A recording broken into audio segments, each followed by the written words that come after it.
भारत और पाकिस्तान के बीच हुए सीज फायर के बाद जम्मू कश्मीर और एलओसी से सटे अन्य इलाकों में बीती रात काफी हद तक शांतिपूर्ण रही।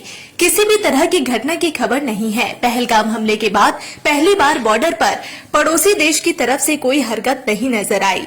भारतीय सेना ने इसकी जानकारी दी है। 10 मई की शाम भारत और पाकिस्तान के बीच सीज फायर समझौता हुआ, जिसके बाद दोनों देशों ने शांति कायम रखने का फैसला किया।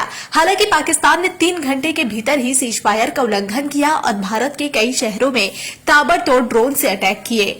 भारतीय सेना ने भी जवाबी कार्रवाई करते हुए सभी ड्रोन को मार गिराया। पहलगाम हमले के बाद से पाकिस्तान लगातार जम्मू कश्मीर के सीमावर्ती इलाकों में फायरिंग कर रहा है और जिसका भारतीय सेना मुंहतोड़ जवाब भी दे रही है। 7 से 10 मई के बीच पाकिस्तान ने भारत के कई सैन्य ठिकानों को ध्वस्त करने की कोशिश की, लेकिन एक भी कोशिश कामयाब नहीं हो पाई। भारत ने पड़ोसी देश को बड़ा नुकसान पहुंचाया है।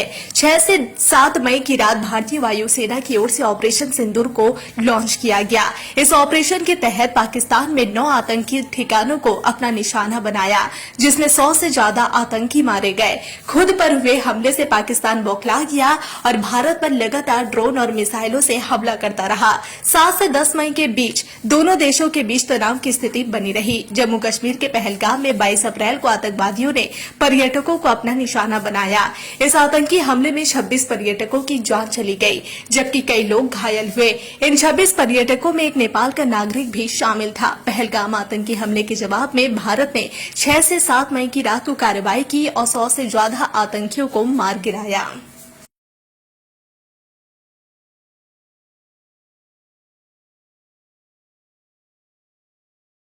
भारत और पाकिस्तान के बीच हुए सीज फायर के बाद जम्मू कश्मीर और एलओसी से सटे अन्य इलाकों में बीती रात काफी हद तक शांतिपूर्ण रही। किसी भी तरह की घटना की खबर नहीं है। पहलगाम हमले के बाद पहली बार बॉर्डर पर पड़ोसी देश की तरफ से कोई हरकत नहीं नजर आई। भारतीय सेना ने इसकी जानकारी दी है। 10 मई की शाम भारत और पाकिस्तान के बीच सीज फायर समझौता हुआ, जिसके बाद दोनों देशों ने शांति कायम रखने का फैसला किया।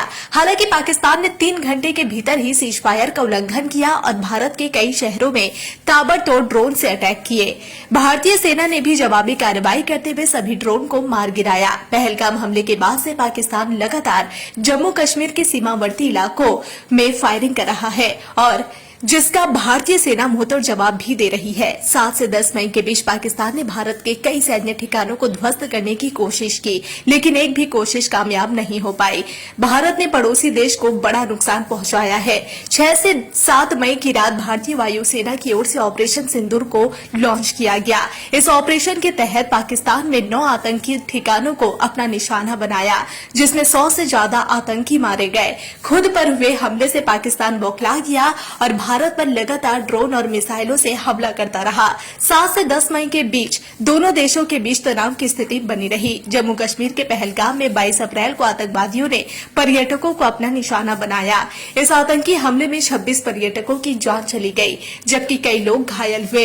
इन 26 पर्यटकों में एक नेपाल का नागरिक भी शामिल था। पहलगाम आतंकी हमले के जवाब में भारत ने 6 से 7 मई की रात को कार्रवाई की और 100 से ज्यादा आतंकियों को मार गिराया।